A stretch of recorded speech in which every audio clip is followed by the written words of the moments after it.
qachon bir banda namoz o'qib boshlasa, uni gunohlari olib kelinadi.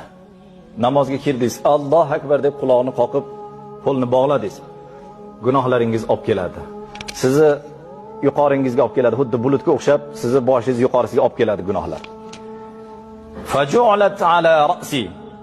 Keyin bu sajda qiladi. Sajda qilgan paytlarida gunohlar uning boshlariga qo'yiladi dedi.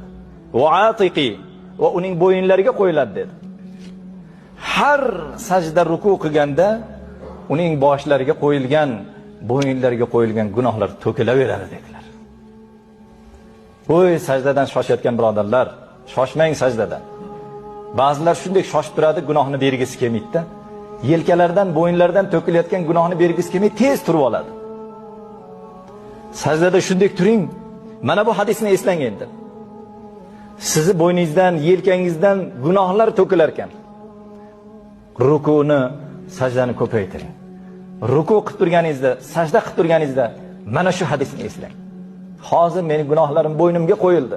Meni gunohlarim boshimga qo'yildi. Hozir men sajdadan turganimda, men rukudan turganimda gunohlarim to'kiladi deng.